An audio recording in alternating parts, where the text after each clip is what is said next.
Well, as you can see just behind me at the moment, the forensics officers are still painstakingly looking for clues here at the side of the beer garden of the Royal Hotel, and you can also see behind me just some of the floral tributes that some of the families who have come along to pay their respects to those people who were killed last night. And we know that among them was a 6-year-old boy and a teenage girl that police originally said that they believed was anywhere between 12 and 16. Also 2 men and a woman here who lost their lives. Now, it's clearly a shocking situation that has really devastated this tight-knit community, and we heard from many people talking about the fact that people were simply enjoying the late afternoon sunshine here at the beer garden. It's a very popular tourist destination. This is just 110 kilometres northwest of Melbourne, and this is where they actually have many people come up for the long weekend, the extended long weekend, because of course we have a public holiday here. But people did what they could to perform CPR until ambulance crews arrive, and we know that 4 helicopters were involved in the effort to get these people back to hospital. This is what Trevor Weston from Ambulance Victoria had to say about the horrific scene that they were confronted with. Quite chaotic when our first initial crews arrived. There was a number of injured persons in the scene being assisted by members of the public and other patrons within the facility. Some of the initial crews responding were from Daylesford, and of course our thoughts are with them. You never want to respond to any incident like this, but certainly not in your hometown. And he says that counselling is going to be available for some of those first responders in the days and weeks continuing on, because it was even a really difficult scene for some of those very experienced first responders. And as you can see behind me just at the moment, Powercor has just turned up, one of the electricity or provider companies, because they have just been busy only about 10 or 15 minutes ago, angle grinding down a power pole, a light pole here, that the force of the impact had actually toppled that light pole across this road. So at the moment I think what they're doing is trying to take that away at this stage. But obviously it can just show how much of a force of impact this was when the car careered into this beer garden. Stephanie, how has the community responded?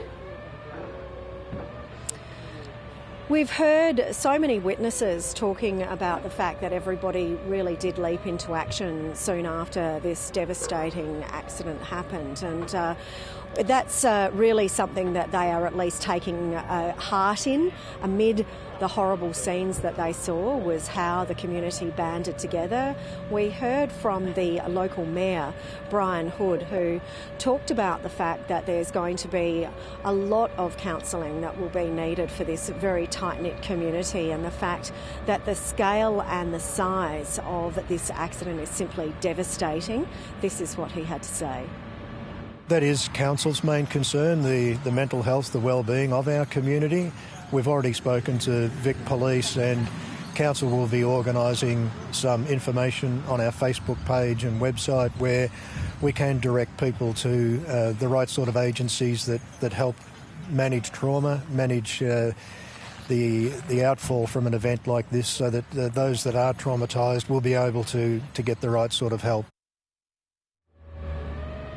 And we heard from Ambulance Victoria talking about the fact that children were involved, were added to that extra level of distress. And that's something that a lot of the witnesses have said. I spoke to Kimi Masiki. She was one of the main witnesses who was just across the road enjoying her dinner when she saw this car flip into the air. And she said that she then very quickly realised that people had been hurt and called 000. And the fact that it was children who were involved is just really undone her, and she says that it's something that she's never going to forget. This is what she had to say. Just that everyone did a great job last night, and it's very, very sad what happened. I feel sorry for the families that are involved in this, because they don't have someone coming home to them tonight. That was Kimi Masiki there, and obviously really distressing scenes for so many people here. We do know that we're going to get a little bit of an update from the Chief Police Commissioner, Shane Patton, in Melbourne later on this morning. We also understand from some of the superintendents that were here last night, they said that it didn't appear as if this car was travelling with excessive speed before it mounted the curb. The 66-year-old driver of that BMW is in hospital at the moment, so police are waiting to be able to speak to him. So too in hospital is a little boy believed to be about the age of 3, but police weren't sure at the time. He was originally flown in a critical condition to the Royal Children's Hospital, but he's now in a serious but stable condition. We also know that there are 3 people listed as stable at the Royal Melbourne Hospital. That's a 36-year-old and a 43-year-old woman, and also a 38-year-old man. And also as well at Ballarat Base Hospital, they have 1 person who is stable and 1 also who was taken to Ballarat. That's a child who's now being transferred to the Royal Children's Hospital. So once again, recapping that 5 people have lost their lives from this horrific event here at Daylesford, and police still don't know whether or not these victims are related to one another.